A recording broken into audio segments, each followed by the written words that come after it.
তাৰপিছত এই সমষ্টিৰ নাম হ'ল নদুৱাৰ আৰু নদুৱাৰত অৰ্থাৎ জামুগুৰি হাতৰ এটা ঐতিহ্য আছে, এটা গৰিমা আছে আৰু অসম আন্দোলনৰ কেইবাগৰাকী শ্বহীদ আছে। তাৰ অন্যতম আছিলে ভূপেন ডেকা, নহয় জানো, যি 1979 চনৰ 6 বছৰীয়া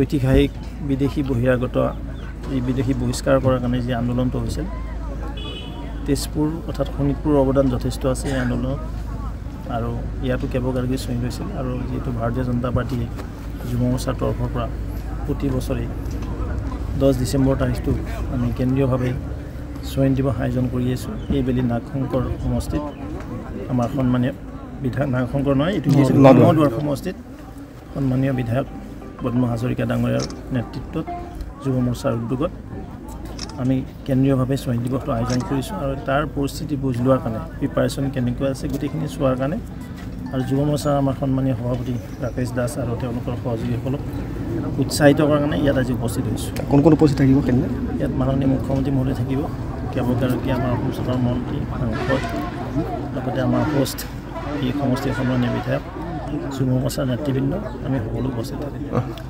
আৰু ইয়াৰ উপৰিও এই অঞ্চলৰ যিসকল সন্মানৰ শ্বহীদ পৰিয়াল তেওঁলোকক ইয়াত আমন্ত্ৰণ কৰা হ'ব আৰু তেওঁলোক ইয়াত সম্বৰ্ধিত কৰা হ'ব। এবাৰ প্ৰত্যেক বছৰ ভাৰতীয় জনতা যুৱ মৰ্চা অসম প্ৰদেশৰ ফালৰ পৰা আমি শ্বহীদ দিৱসটো আমি কেন্দ্ৰীয়ভাৱে যিকোনো এখন জিলাত অসমত কৰোঁ।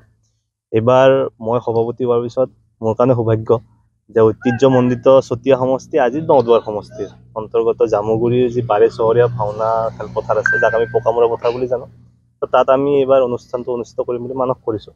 আপোনালোকে দেখিছে আমাৰ প্ৰস্তুতি সম্পূৰ্ণৰূপে তুংগত হৈ আছে, যিহেতু ইয়াত মুখ্য অতিথি হিচাপে অসমৰ সন্মানীয় মুখ্যমন্ত্ৰী হিমন্ত বিশ্ব শৰ্মা ডাঙৰীয়া থাকিব আৰু প্ৰায় জ্যেষ্ঠ নেতা, জ্যেষ্ঠ মন্ত্ৰী সকলোখিনি ইয়াত উপস্থিত থাকিব আৰু সকলোৱে মিলি আমি অসম আন্দোলন যি ঐতিহাসিক আন্দোলন, তাত যিসকল শ্বহীদৰ কেঁচা তেজৰ বিনিময়ত আজি আমি অসমীয়া জাতিটো এনেকুৱাকৈ সূক্ষ্ম আৰু সফলভাৱে জীয়াই আছোঁ, তেওঁলোকক স্মৰণ কৰি পেলাই আমি যুৱ মৰ্চাই এই শ্বহীদ দিৱসটো পালন কৰিছোঁ।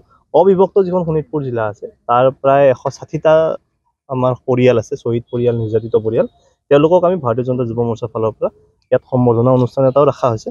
গতিকে সেই শ্বহীদ পৰিয়ালখিনিক সম্বৰ্ধনা জনোৱাৰ লগতে আমি প্ৰত্যেকগৰাকী শ্বহীদক স্মৰণ কৰাৰ কাৰণে এই অনুষ্ঠানটো অনুষ্ঠিত কৰিছোঁ।